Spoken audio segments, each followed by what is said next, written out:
m'appelle Marc Descamps, je suis peintre. J'ai développé mon travail depuis une trentaine d'années avec des points fixes, il y a des espèces de constantes dans ce que je peins, mais également une grande mobilité des formes, une grande mobilité de ce qui se donne à voir sur la toile ou sur le papier. C'est vrai que je travaille la peinture exclusivement, tout en étant imprégné de beaucoup d'autres médiums qui vont évidemment du cinéma à la photographie.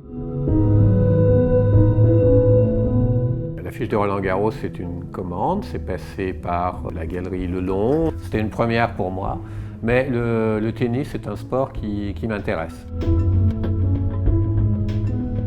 Je trouve celle d'Alechinsky très belle, très réussie. Elle n'est pas directement figurative, loin de là, puisqu'elle est mais je la trouvais très réussie, très belle.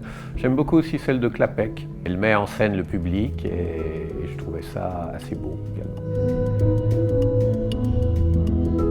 Ça remonte à l'enfance, je pense. Ça remonte à l'enfance ou au début de l'adolescence. Je me souviens de m'être intéressé. Il y avait les fameuses finales et qui va gagner. Et après, moi je sais que quand j'étais adolescent, c'était l'époque de la suprématie de Björn Borg. Et je me souviens que il y avait toujours un candidat malheureux en face de Björn Borg. Je ne joue pas au tennis, mais je regarde le tennis. Je pense à Gustav Klusis, qui était un artiste soviétique, qui a fait de très très belles affiches sur le tennis. Il y a un peintre allemand de la nouvelle objectivité des années 20, qui a représenté un terrain de tennis et une tenniswoman totalement nue. Une représentation onirique, on va dire, un peu extravagante, mais en même temps très très très belle, très très forte.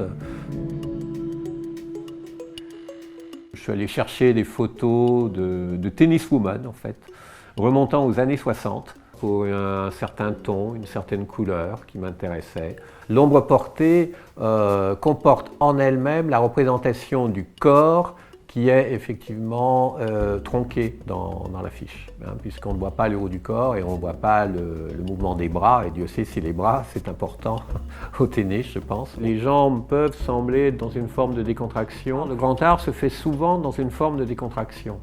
Enfin, les Italiens avaient un mot pour désigner ça, c'était la sprezzatura, c'est-à-dire le fait de faire la chose de façon extrêmement précise, extrêmement belle, mais en même temps avec une forme de désinvolture, une forme d'art. On parlait souvent d'ailleurs d'artiste, il me semble, pour désigner le jeu de certains tennismen.